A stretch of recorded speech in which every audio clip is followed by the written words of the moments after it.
réseaux sociaux, à la création de contenu de manière plus générale.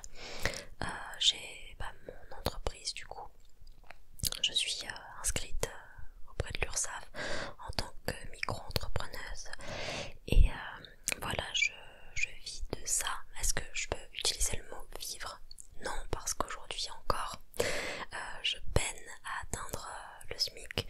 C'est un choix que j'ai fait aussi, mais c'est pas un choix qui me permet d'avoir une vie confortable. Je suis consciente que j'ai beaucoup de chance de faire ce que je fais et j'échangerai mon métier pour rien au monde. C'est ce qui me rend la plus heureuse. Est-ce que tu as envie de reprendre les études? Pour celles et ceux qui n'auraient pas suivi, j'ai une licence en psychologie et j'ai arrêté mes études juste après cette licence afin de me consacrer à mes vidéos qui commençaient à bien marcher. Justement, j'étais sur une belle lancée à ce moment-là et j'ai décidé d'investir ce temps dans mes vidéos. Aujourd'hui non, j'ai pas pour projet de reprendre mes études en psychologie. Il me resterait que 2 ans d'études pour devenir psychologue, mais aujourd'hui c'est plus forcément un métier qui me fait beaucoup rêver. Le contenu de ces études me plaît toujours autant et j'aime bien des fois revenir sur les enseignements que j'ai pu avoir. Je trouve ça toujours intéressant d'en apprendre plus sur le fonctionnement du cerveau humain, sur la manière dont les êtres humains relationnent entre eux, sur pourquoi on développe certains troubles, etc. Mais je ne me vois pas forcément exercer ce métier. Après, c'est vrai que dans la SMR, il y a quand même un aspect, une dimension psychologique. Et aujourd'hui, avec la SMR, j'ai quand même l'impression que j'aide les gens d'une autre manière, à mon échelle. Ce ne sont pas des thérapies à proprement parler que je vous propose, mais voilà, c'est quand même des moments de détente, d'accompagnement, et parfois je reçois des DM, des messages privés qui me confortent dans l'idée que ce que je fais, ça a quand même de l'importance, de la valeur pour certaines personnes. Non, je suis épanouie en ce moment et je compte pas reprendre mes études, ça fait pas partie de mes plans dans l'immédiat en tout cas. Peut-être qu'un jour je le ferai, quand j'aurai 40 ans, qui sait, mais pour l'instant non. Quelle est ta vidéo brève que tu aies faite? Honnêtement je sais pas, je sais juste que je préfère mes vidéos aujourd'hui que celles que je faisais il y a 2-3 ans par exemple. Je vois une évolution positive dans ce que je fais, dans la manière dont c'est tourné, dans la qualité audiovisuelle, dans les concepts aussi que je peux faire, dans ma spontanéité dans les vidéos qui est pas beaucoup plus frappante aujourd'hui qu'il y a 5 ans quand j'ai commencé forcément. Et en fait chaque vidéo que je peux tourner et monter devient ma préférée jusqu'à ce qu'elle soit surpassée par la prochaine. Des inspirations musicales. Si vous ne le savez pas, à côté de la SMR, je chante, je publie mes propres musiques sur les plateformes de streaming musical sous le nom d'artiste Prima. N'hésitez pas à aller m'écouter, je fais de la dark pop française. Et au niveau de mes inspirations musicales, eh bien, on va retrouver des artistes qui font aussi de la dark pop, tels que Billie Eilish et Nessa Barrett surtout. D'ailleurs j'ai été la voir en concert en juin dernier, fin juin dernier, et c'était super. Je suis plus une meuf qui écoute de la pop globalement, mais dans ma playlist de musique préférée de tous les temps on peut retrouver par exemple Marina, Sia, Luigi Becca, Eminem, Selena Gomez, Youngblood, Hozier, Amy Winehouse, Jessie J, The Pretty Reckless, Brave, Lady Gaga, Madison Beer, Zedune Pavarotti, Imagine Dragons, Muse, Halsey, Bruno Mars, enfin voilà, vous avez capté un petit peu le délire. Qu'est-ce qu'on peut te souhaiter pour les prochaines années à venir? C'est hyper mimes comme question. De gros bisous de Toulouse, gros bisous à toi aussi. Toulouse me manque un petit peu d'ailleurs. Qu'est-ce qu'on peut me souhaiter? Eh bien, de poursuivre sur cette lancée, de réaliser mes rêves et d'atteindre cet objectif d'enfin vivre dignement et confortablement de mes passions. Peut-être aussi que l'aspect musical de ma vie fonctionne un petit peu mieux, que mes chansons trouvent leur public, et d'être heureuse de prendre mon envol, de construire ma vie un petit peu aussi. J'aimerais, parce que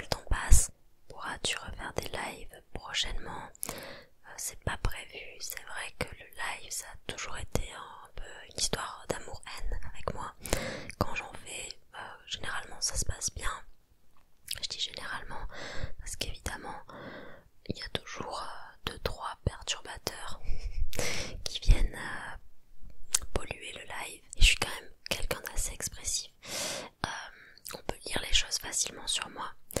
Et par exemple sur TikTok, pour faire des lives et qu'ils soient poussés un maximum, il faut garder un état d'esprit positif durant tout le live. Mais qu'est-ce qu'ils entendent par garder un état d'esprit positif?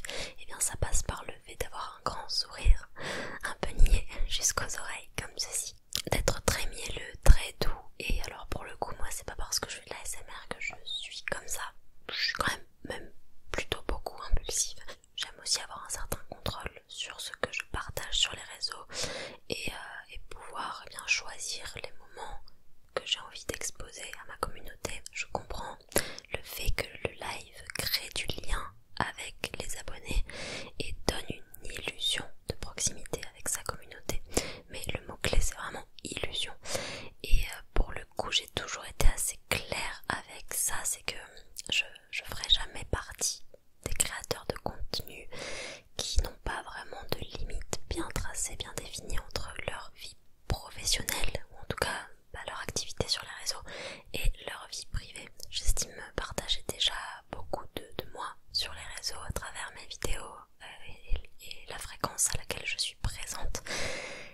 Mais le live pour moi c'est quelque chose qui rend très difficile l'établissement d'une vraie limite entre vie privée et vie pro. C'est plus uniquement une passion pour moi, c'est une activité qui me rapporte aussi de l'argent, et je veux pas tomber dans quelque chose où en fait j'efface complètement mes envies, mes convictions, mes limites, juste parce que stratégiquement ça me rapporterait plus d'argent, plus d'abonnés. J'ai pas envie de faire des choses qui me ressemblent pas, juste dans le but de grimper plus vite les échelons. Les lives j'en regarde moi-même très peu, j'y suis pas très attachée honnêtement. Donc quand j'en ferai, ce sera toujours de manière aussi spontanée, un peu en mode surprise, c'est moi. Ou alors parce que on passe un palier particulier et que j'ai envie de le célébrer en direct avec mes abonnés. Mais voilà, ça restera toujours quelque chose d'exceptionnel qu'il faudra saisir au moment où ça se présentera. Parce que je compte pas pour l'instant inclure ça à mon planning. Quel est ton trigger préféré? Bah moi ça bouge pas, hein. Je suis toujours aussi sensible au chuchotement et à tout ce qui en découle, le soft spoken aussi, l'inaudible. J'aime beaucoup les visuels, le breathy whisper quand il y a un peu de souffle sur le micro, et sinon j'aime bien les balles anti-stress aussi. Voilà, les bruits de bouche. Ouais, j'avais oublié cela. Quel est ton plus grand rêve? Mon plus grand rêve, eh ben je dirais que c'est celui de pouvoir posséder mon temps. Ouais, j'aimerais pouvoir continuer à faire ce que je fais, mais avec moins de pression financière derrière. Pouvoir voyager aussi, c'est vrai que j'ai pas beaucoup voyagé dans ma vie, et pouvoir tout partager avec cette personne, vivre les meilleurs comme les pires moments ensemble, mais savoir qu'on est deux. Ça fait quoi de se dire que tu as l'équivalent du stade Pierre Mauroy qui te regarde? Alors attendez, je suis pas une football girly, donc stade, bah du coup je suppose que c'est un stade de foot qui peut accueillir 50 000 personnes, n'est-ce pas? Stade Pierre, allez, c'est difficile d'écrire une seule main, nice. Bah du coup c'est assez impressionnant, j'ai du mal à me représenter ce nombre, et je serais choquée de voir 50 000 personnes devant moi et de me dire que c'est ça la quantité de personnes qui sont abonnées à cette chaîne. C'est fou, ça se trouve il y en a un paquet qui se souvient même plus de moi depuis la première vidéo, mais oui je suis en bas de pyjama, ok, je plaide coupable, mais non c'est fou, c'est dingo, that's crazy. As-tu confiance en toi? Alors je pense que la confiance en soi c'est pas quelque chose de constant, et qu'il y a forcément des périodes de fluctuation où on est plus ou moins bien en fonction de ce qu'on traverse, et voilà, de nos aptitudes aussi. Parfois on peut se sentir mal professionnellement, avoir l'impression qu'on fait de la merde, et ça va déteindre sur notre confiance en soi. Globalement la confiance en soi elle passe par nos aptitudes, par les compétences qu'on a et qu'on accumule au cours de la vie, par le fait d'apprendre de nouvelles choses, de se consacrer à une passion et de devenir un petit peu comme expert dans un domaine, par le fait d'être bien entouré aussi de personnes qui vont nous valoriser, par notre apparence physique peut-être, le fait de prendre soin de nous, enfin il y a plein d'aspects qui entrent en jeu dans la confiance en soi, et je pense que c'est important de ne pas la résumer à un seul de ces aspects-là.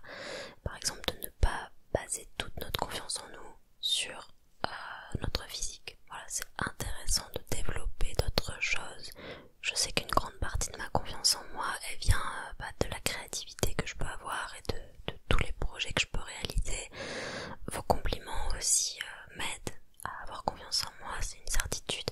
J'ai également eu la chance d'être éduquée par une maman extraordinaire qui m'a toujours valorisée, m'a toujours dit de belles paroles. C'est difficile parfois de conserver ce truc à l'âge adulte parce qu'on se prend des coups, parce que le monde est cruel et parce qu'une trahison amoureuse par exemple peut l'anéantir, cette confiance. Mais aujourd'hui, je pense en tout cas pour ma part qu'elle est assez solide au point où, et ça je le disais déjà dans d'autres FAQ, je m'en rappelle, aujourd'hui j'aimerais pas être quelqu'un d'autre que moi-même. Combien d'oracles as-tu? J'en ai vu dans une de tes vidéos Kids. Alors j'en ai pas beaucoup, j'en ai deux. J'ai l'oracle des sorcières que je vois juste en face de moi et c'est celui que j'ai utilisé dans une récente vidéo, donc c'est lui que t'as dû voir. Mais j'ai aussi un autre oracle, l'oracle des saisons, qui est très joli aussi, beaucoup plus girly. Ce sont des objets que je trouve sympas à posséder et j'adore sortir ces petites cartes pendant une soirée entre copines ou avec mon copain. J'aime l'esthétique derrière cet objet, le mood aussi. Me prendre pour une sorcière, ma passion. Est-ce que tu t'auto-trigger quand tu montes tes vidéos? Oui, ça m'arrive. Si je suis déjà très fatiguée de base, à coup sûr, mais ça me le fait pas pour toutes les vidéos. Je suis habituée à mon propre chuchotement et surtout je connais précisément ce que je viens de filmer, donc il n'y a plus cet effet de surprise. Mais par exemple quand je monte mes vidéos massage crânien, dans lesquelles il y a moins de chuchotement, du coup ouais ça me le fait. Et franchement je suis douée. Est-ce qu'il y a des ASMR artistes qui t'ont motivé à te lancer ou c'est autre chose? Alors il y a forcément des créatrices de contenu qui m'ont inspirée et qui m'ont donné l'impulsion, le courage nécessaire pour me lancer. Je pense notamment à Colomba, je la regardais beaucoup à cette époque-là pendant le premier confinement et c'est à ce moment-là que je me suis lancée moi aussi. Je regardais aussi Rendez-vous ASMR, puis quand j'ai commencé, au début c'était vraiment un test, j'avais envie de voir si moi aussi mon chuchotement pouvait relaxer des gens, si j'arrivais à procurer ces sensations que moi-même je ressentais en regardant certaines créatrices. En fait je voulais savoir si moi-même j'étais capable d'induire ce type de relaxation chez les autres. Et ouais, je pense que j'avais aussi envie de faire quelque chose d'utile sur les réseaux, de proposer autre chose qu'un contenu auto-centré. Même si évidemment quand on commence la création de contenu, on veut aussi partager de soi. Et c'est normal, et c'est aussi ce qui transparaît de nous qui donne envie aux gens de s'abonner. Ouais, je dirais que c'est tout ça qui m'a poussé à me lancer. À quel personnage fictif t'identifies-tu le plus? Je sais pas, il n'y a jamais un personnage fictif dans lequel je me suis 100% reconnue. Oui, je peux partager certains traits de caractère. Nana Ozaki par exemple, dans l'anime Nana. Et puis j'ai quand même un tatouage qui fait référence à Jon Snow dans Game of Thrones. Je sais pas si je lui ressemble, mais en tout cas j'aspire à être un peu lui, dans le sens où je trouve que c'est un personnage qui a de fortes valeurs et qui les porte jusqu'au bout. C'est quoi ton top 3 films all time? C'est dur là, hein. Je suis très thriller psychologique déjà. Mon film préféré de tous les temps, ça n'a pas bougé, c'est toujours Shutter Island les gars. Meilleur film, je peux le regarder 100 fois et les 100 fois je vais être surprise du plot twist. Même l'ambiance du film, le fait que ça se passe sur une île, c'est un peu un huis clos, mais on s'ennuie pas du tout. Le jeu d'acteur, please. Leonardo, c'est vraiment un film à regarder en automne d'ailleurs. Et sinon, j'ai été très marquée par le film Parasite que j'ai vu peut-être 4 ou 5 fois. Excellent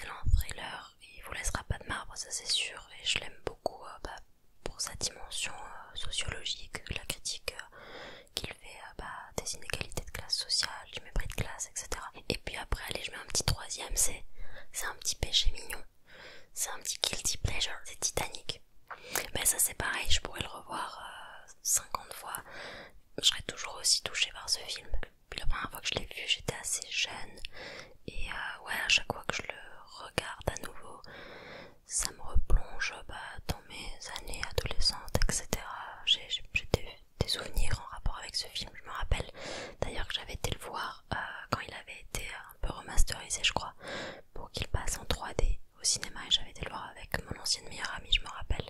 C'était très cool. De toute façon, moi je suis là pour les thrillers psychologiques et les romances. Alors rien à voir, mais that's me. The best of both worlds. Envisages-tu de devenir maquilleuse pro? Je pense que cette question fait référence à tous les pauvres make-up que je peux poster et à tous ces rôles de maquilleuse que j'incarne en vidéo. C'est vrai que le maquillage, ça fait partie de mes passions, et qu'il fut un temps, je rêvais de devenir maquilleuse. D'ailleurs, j'ai commencé après le bac par faire un BTS esthétique cosmétique, et c'est au cours de la deuxième année de ce BTS que je me suis rendu compte que ce n'était pas une voie faite pour moi. En revanche, j'ai toujours aimé le maquillage, tester de nouveaux produits, de nouvelles techniques, me maquiller moi-même, mais aussi maquiller mes proches, ma maman, ma meilleure amie. Voilà, c'est quelque chose que j'aime faire. Après, aujourd'hui, non, ça c'est plus mon rêve de devenir maquilleuse. C'est vraiment une de mes passions, et c'est pour ça qu'aujourd'hui je l'associe à la ASMR et que je fais quelques vidéos au format court dans lesquelles je fais des tutos make-up par exemple aussi. Pourquoi tu ne tentes pas les castings pour devenir actrice? Pour la simple et bonne raison que je n'ai pas de formation d'actrice, que je me considère pas hyper douée pour ça non plus. J'ai fait un petit peu de théâtre quand j'étais plus jeune, et j'aime bien, oui, de temps en temps, incarner des personnages, inventer des petites histoires, jouer avec la caméra, ce genre de choses. Mais quand je suis chez moi, jouer sur un plateau avec des techniciens derrière, toute une équipe qui nous regarde, c'est tout à fait autre chose. Monter sur scène et jouer dans un théâtre, alors là j'imagine même pas. Non, je pense pas avoir de qualité particulière pour ça. J'ai déjà passé des castings de chant parce que c'est mon domaine, c'est pas quelque chose que j'estime maîtriser, mais pour le coup mon côté actrice il est pas très développé pour l'instant. Après, je sais que les réseaux peuvent nous mener vers des carrières qu'on n'avait pas envisagées au début, et pourquoi pas si l'occasion se présente un jour, mais ça fait pas partie de mes plans. Comment fais-tu pour être régulière et trouver la motivation et le temps de tourner? Eh bien, le fait que ce soit devenu une activité professionnelle facilite les choses. Même si ça ne marchait pas, je ferai toujours des vidéos. J'en ferai évidemment peut-être moins, puisque j'aurai pas cette pression de la régularité, et puis cette peur d'être complètement invisibilisée par l'algorithme. Et en même temps, aujourd'hui tout le monde y est gagnant. Étant donné que c'est mon activité professionnelle, je maintiens un rythme qui vous permet de vous relaxer régulièrement, mais ça reste une activité liée au bien-être et à la relaxation, et comme pour toutes ces activités là, c'est quand même important d'être dans un bon état d'esprit, d'avoir une humeur assez positive au moment où on tourne, sinon ça transparaît, et ça peut gâcher l'expérience du spectateur. Donc il y a des jours où je suis vraiment down, au fond du seau, et ces jours-là, je préfère les consacrer au montage de mes vidéos plutôt qu'au tournage. Et quand j'ai l'énergie de me présenter devant ma caméra, de me préparer pour ça et de parler, etc., eh bien je tourne. Voilà, j'organise mes journées comme ça en général. Après, ça reste quelque chose de très stimulant pour moi, qui me permet d'explorer ma créativité, de tenter plein de nouvelles choses, de nouveaux concepts. On s'ennuie jamais, enfin moi je m'ennuie jamais dans ce que je fais en tout cas. Donc c'est pas difficile de trouver la motivation. C'est heureusement que c'est une passion, et qu'en plus de ça j'ai la chance de gagner de l'argent avec. T'as pas des conseils pour parler anglais? Parce que moi et l'anglais c'est chaud un peu. Alors, c'est vrai que de temps en temps je sors des petits mots anglais dans mes vidéos, je fais beaucoup de franglish. Certains détestent ça, mais comme je le dis souvent, j'ai été bercée au teenage movie, et avec cette idée du American Dream, ne vous en faites pas, aujourd'hui je suis plus dans ça. J'ai fini d'idéaliser les States. C'est ça qui m'a fait apprendre l'anglais en fait, c'est aussi Twitter à l'époque. Twitter que j'ai installé de base pour pouvoir parler avec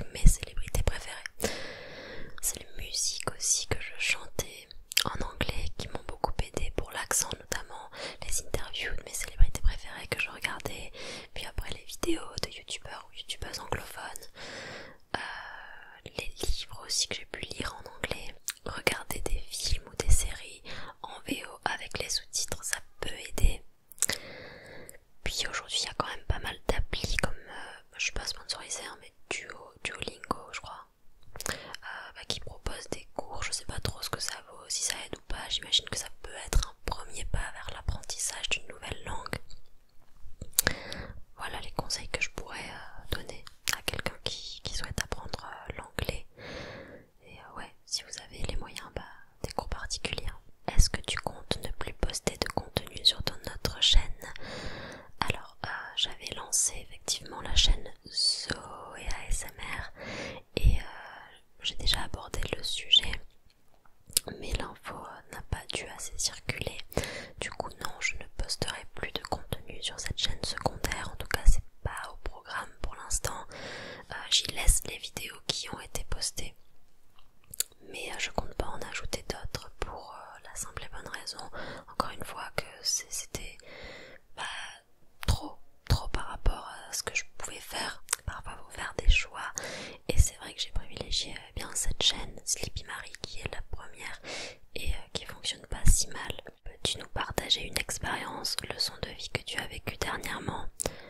Oui, la dernière en date, je dirais que ça sert à rien de courir après quelqu'un qui manifestement ne veut pas de nous, de s'accrocher à une histoire qui compte qu'à nos yeux. C'est pas quelque chose qui vous épanouira et il n'y a aucune fierté, aucun plaisir à tirer d'une histoire qui continue parce qu'on supplie la personne pour que ça continue. Alors peut-être que c'est un moyen immédiat de réduire une anxiété, un mal-être, mais sur le long terme ça nous apportera pas de belles choses. Et il n'y a aucune belle histoire d'amour qui peut commencer comme ça, de manière aussi déséquilibrée, et où un individu est bien plus investi que l'autre. As-tu des projets en cours? Si oui, pourrais-tu nous les partager?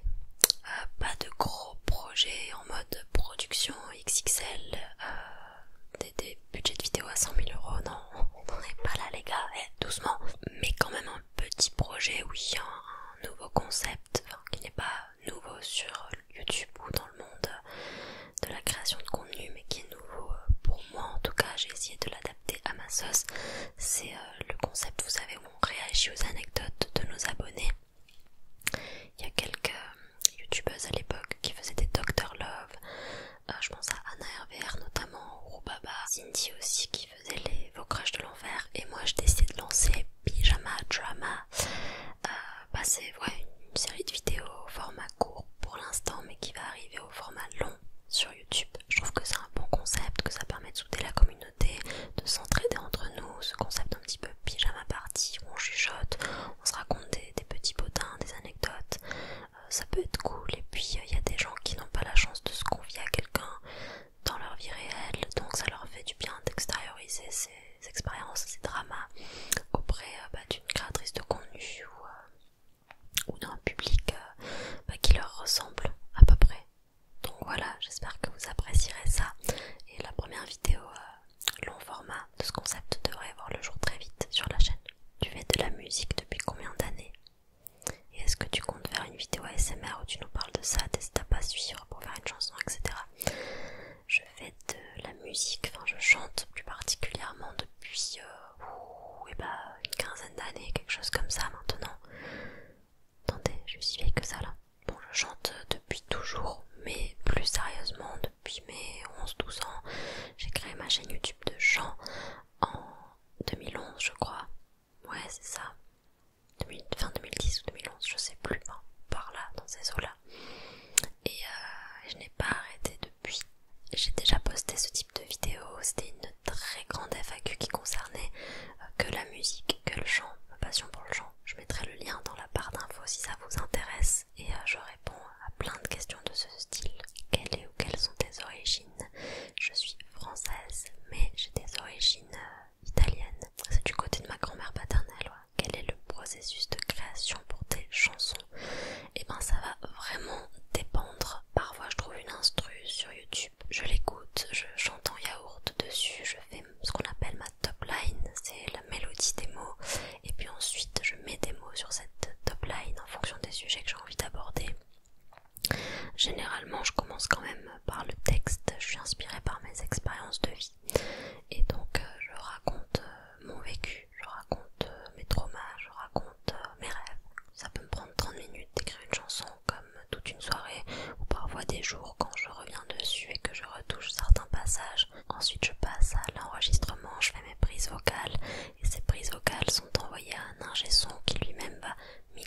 masteriser le projet, régler les volumes entre l'instru, entre la voix, etc. Et puis ensuite il y a toute la partie visuelle à gérer, donc on prend des photos, on filme de jolies vidéos pour donner envie aux gens d'écouter notre musique, on fait un peu de promo. Voilà, c'est beaucoup de temps, c'est beaucoup de travail aussi. Malgré le plafond de verre qui semble s'installer au niveau de tes stats, foutu algorithme, t'as bien raison. Arrives-tu encore à prendre autant de plaisir à tourner qu'à tes débuts? Et surtout, j'espère que ça ne te plombe pas. C'est hyper gentil et t'as complètement raison, c'est vrai, c'est indéniable. Il y a un plafond de verre qui s'installe à un moment et qui fait qu'on peut pas grimper aussi vite qu'on le voudrait. Faut pas oublier que c'est un peu une loterie, c'est une histoire de chance aussi parfois. Alors évidemment il y a certains prérequis, certaines conditions à réunir pour qu'une chaîne fonctionne et ça beaucoup de gens savent les mettre en place, ces choses. Avoir une bonne luminosité, une bonne qualité audio, visuelle, être régulier, un style particulier qui va nous permettre de nous démarquer, de jolies miniatures, poster à des horaires précis, enfin voilà. Mais toutes ces choses-là, globalement, la plupart des créateurs et créatrices arrivent à les mettre en place, et pourtant tous les créateurs et toutes les créatrices ne réussissent pas. J'ai pris vachement de recul par rapport à ça, justement. Je fais pas partie des gens qui croient à la méritocratie, donc si vous voulez, je suis assez lucide par rapport à ça, et c'est ça qui m'empêche justement d'avoir le moral plombé. C'est déculpabilisant de se dire qu'on contrôle pas tout, que parfois on fait les choses au mieux et que ça marche pas quand même. Ça m'empêche pas de continuer à m'accrocher, au contraire, et j'ai la chance d'être toujours aussi passionnée, donc de toute manière je prends toujours autant de plaisir à tourner, mais j'essaie de me rappeler que voilà, il y a quand même ce petit truc qu'on contrôle pas, ce facteur chance, qui des fois est là et des fois n'est pas là. Quelle est ta vision de la mort? La considères-tu à travers une croyance religieuse, une philosophie personnelle ou une théorie particulière? Ma vision de la mort. Je suis assez terre à terre, assez cartésienne aujourd'hui quand même. Je me fie surtout à la science, j'ai pas de croyance particulière, je n'adhère à aucune religion. Cependant, je suis quand même une personne qui a besoin d'espérer et de s'accrocher à des choses parfois qui nous dépassent, parce que c'est rassurant, parce que la vie est plus supportable aussi parfois quand on s'imagine qu'il y a une suite à tout ça. Je pense que l'être humain a besoin de rationaliser les choses aussi, de créer des explications à tout, et l'inconnu ça fait peur, le rien c'est inconcevable pour nous. Mais pourtant aujourd'hui la science ne peut pas nous prouver qu'il y a quelque chose après la mort. Je sais pas ce qu'il y a après, j'aimerais qu'il y ait quelque chose, mais ça émane plus d'un profond espoir de ma part qu'il y ait quelque chose plutôt que d'une conviction qui serait inébranlable. Est-ce que tu as un endroit réconfort, là où tu te sens vraiment chez toi et qui t'apaise? Et si oui, c'est quoi? Oui, bien sûr. Et je dirais que c'est chez mes grands-parents, à la campagne, puisque c'est l'endroit où j'ai vécu durant les 15 premières années de ma vie. Nous étions, ma mère, mon petit frère et moi, sous le même toit que mes grands-parents. C'est assez atypique comme configuration, je pense en tout cas, mais j'ai eu beaucoup de chance de grandir dans cette maison familiale et d'avoir de grands espaces de verdure pour m'amuser. C'est vrai que je suis encore très attachée à cette maison et à chaque fois que j'y retourne, je me sens bien tout simplement. J'ai mon petit coin préféré dans le jardin. Voilà, je suis entourée d'arbres, de fleurs, de légumes, d'animaux aussi. Et ça fait beaucoup de bien au moral. Voilà, voilà. As-tu un conseil de vie que tu essaies d'appliquer en ce moment et qui t'aide à te sentir bien, à avancer dans le bon sens? Je dirais qu'en ce moment, je m'entraîne à lâcher prise sur beaucoup de choses. C'est un peu l'histoire de ma vie. Mon plus récent tatouage me rappelle ça tous les jours. C'est littéralement la phrase « rien ne restera » et ça me pousse à relativiser, à me rappeler que tout est éphémère, dans le pire comme dans le meilleur. Donc soit il faut profiter à fond des choses, cueillir l'instant tel qu'il est, soit il faut essayer de relativiser, de descendre en pression et de se rappeler que voilà, tout ça oui ça compte. Voilà, nos sentiments, nos émotions,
avec des tagliatelles de courgettes, petite sauce, ricotta, pesto, la recette de Loulou Kitchen, ma vie. Et à côté du riz, non c'est trop bon, je vous jure je vais tomber n'importe